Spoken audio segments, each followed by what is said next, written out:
Bienvenue au Muséon Art Latin. Donc, ce musée a connu quelques années de rénovation et de travaux pour retrouver tout son lustre, mais aussi renforcer sa structure, parce que c'est un bâtiment qui a traversé les siècles et même les millénaires. Grâce à l'intervention architecturale, il a été possible de redonner à ce bâtiment toute son accessibilité pour que nos visiteurs puissent circuler librement dans les espaces, d'améliorer aussi le confort de visite et de renforcer en plus structurellement tous les planchers. L'expérience de la rénovation du bâtiment nous a aussi permis au niveau de la conservation des collections de repenser le parcours de visite des collections permanentes et de proposer une visite en 5 temps pour un véritable voyage dans le temps du visiteur. Le premier temps commence à la fin du 19e siècle et au fur et à mesure de la visite, en montant dans les étages, on remonte vers le 21e siècle. Cette organisation des collections redonne aussi une accessibilité intellectuelle au contenu du musée et rend la visite plus ludique, plus didactique. Et ce sont des choses qu'on va pouvoir voir en visitant le musée ensemble.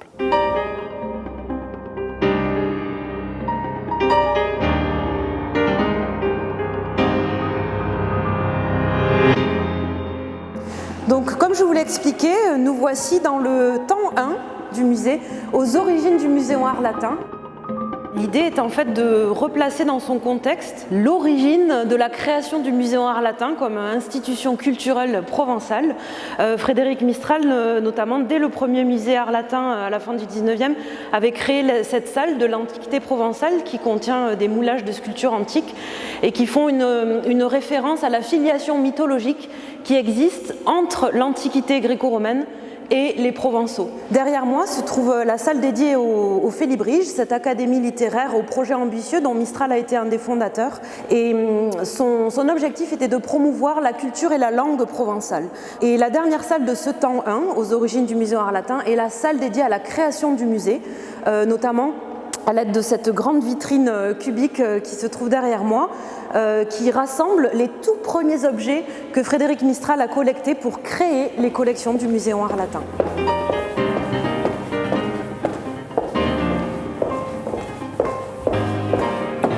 En pénétrant dans ce couloir, le visiteur accède au temps 2, le musée des années 1900, la Provence selon Frédéric Mistral. Et la première salle qu'il voit est le diorama de la visite à la couchée. À l'époque de Mistral, c'était une technique de pointe en muséographie inspirée des expositions universelles. Donc, dans cette scène, il y a 7 personnages qui nous ont posé beaucoup de questions en termes de restauration. Dès que l'on a pu restaurer les mannequins, leurs vêtements, on l'a fait. Et parfois, le temps, les dégradations étaient telles qu'il a fallu trouver d'autres moyens pour donner de l'éclat au personnage. Ça n'avait pas de sens de restaurer, de réparer. Restaurer un objet, une soie, des couleurs complètement fanées sur un personnage, on allait perdre de l'éclat. C'était pas le propos, c'était pas le but de Mistral de nous montrer de vilaines choses. Donc il a fallu redonner de l'éclat au costume. Et à chaque fois qu'on a pu conserver l'original, on l'a fait. Et quand, pour 20% d'écart, on n'a pas pu le faire, on a fait un vrai travail intellectuel et artistique de recréation de costumes et on le signale aux visiteurs parce qu'il n'est pas question de mentir sur la part d'authenticité, d'originaux et de recréation. C'est la déontologie d'un conservateur de musée, de dire dans cette vitrine, vous voyez un objet d'origine ou vous voyez une copie.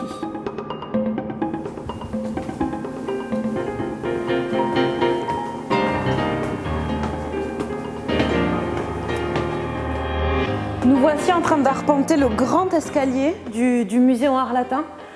Cet escalier qui a été créé par l'architecte de la rénovation, Michel Bertreux. Il permet de desservir tous les temps de l'exposition permanente, du sous-sol jusqu'au 2e étage. Pour décorer cet escalier qui est en soi un défi technique, l'architecte a fait appel à Christian Lacroix, qui a décoré les murs nord et sud du grand escalier. Il a créé des totems très verticaux, très élancés, avec des images des collections du Muséon Art Latin, les images les plus emblématiques. Alors nous sommes toujours dans le temps 2, dans la galerie Castellane, qui a très peu changé par rapport à l'ancien musée, qui a juste pris un coup de jeune. Ici sont représentés les monuments, les hommes illustres, qui représentent la Provence idéale de Frédéric Mistral, voilà, avant de rentrer dans la salle qui lui est consacrée. Ici, nous avons voulu consacrer cette salle à l'homme, à son œuvre. Voilà, nous avons réutilisé sa bibliothèque qu'il avait fait construire pour le premier musée, mais qui n'était pas accessible au public. Et nous avons voulu présenter tous les objets qui symbolisent son œuvre, qui racontent son enfance, son histoire. Des cartels multimédia et avec du son, des images, rendre accessible, augmente cette accessibilité au public. Et voilà, et le multimédia approfondit tout ce qu'on a voulu dire, ses connaissances, et voilà. Et puis c'est un coup de jeune, un coup de peinture, des éclairages, voilà. Après, moi personnellement, je trouve que l'âme est restée la même, un peu plus peps.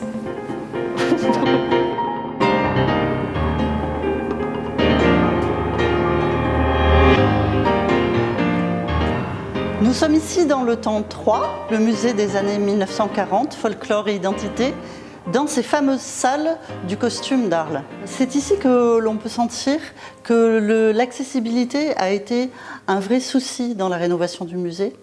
L'ensemble du musée est accessible pour les personnes en situation de handicap.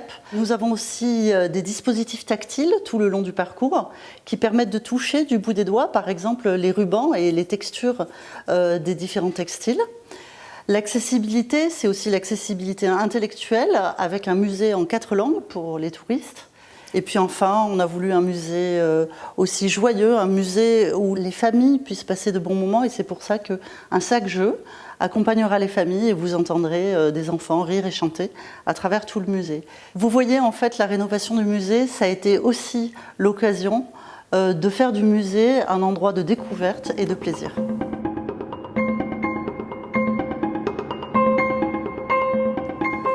Nous voici dans la chapelle jésuite, qui était associée au collège de garçons, mais qui désormais fait partie intégrante du musée en art latin pour proposer une programmation culturelle riche et renouvelée, notamment pour les expositions temporaires, des concerts, des spectacles. C'est la rénovation qui a permis d'ouvrir ces nouveaux lieux qui n'existaient pas dans le musée en art latin d'avant. Et ici, on va pouvoir ouvrir le champ des possibles, aller vers de nouveaux publics, proposer quelque chose de plus dynamique aussi en termes de programmation vivante.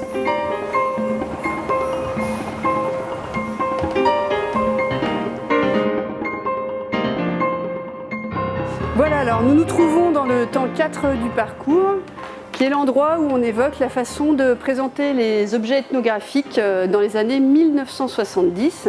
Et c'est l'occasion pour moi de parler de la cabane camarguaise qui est présentée au fond de la galerie, parce que c'est un bon exemple de ce que le multimédia peut apporter aux propos scientifiques d'un musée.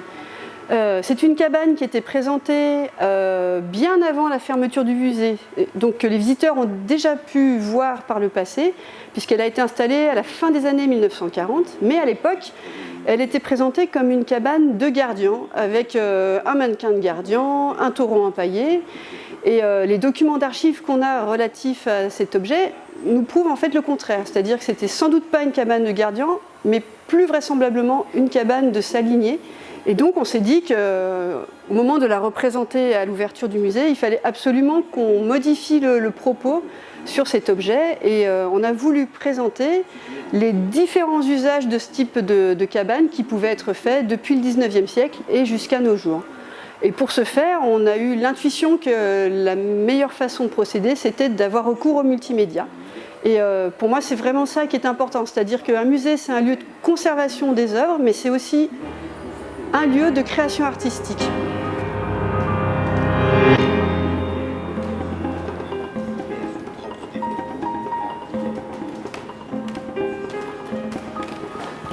Alors ici, on est dans le temps 5, le musée d'aujourd'hui, la Provence contemporaine. On a choisi de mettre en valeur à la fin du parcours les enquêtes de terrain que mène le Musée Arlatin depuis une quinzaine d'années. Enquêtes de terrain qui se concentrent soit sur des fondamentaux du musée, le costume, l'élevage de taureaux, ou qui au contraire vont explorer des pistes qui ne l'étaient pas du tout, le travail sur les communautés du territoire ou sur le monde ouvrier. Ces enquêtes emploient les méthodes de l'ethnologie, on récolte des objets, on utilise des caméras, des enregistreurs pour amasser du patrimoine culturel immatériel. Et ce sont, lors de ces enquêtes, les habitants, les acteurs du territoire qui nous font des dons ou qui nous fournissent des objets qui rentreront en collection. Est-ce que les gens voudront continuer à donner des objets ? Ça dépend des thématiques, ça dépend de leur rapport affectif à ces objets. Parfois, les faire rentrer au musée, c'est aussi le meilleur moyen de les conserver, le plus longtemps possible en tout cas, on va dire.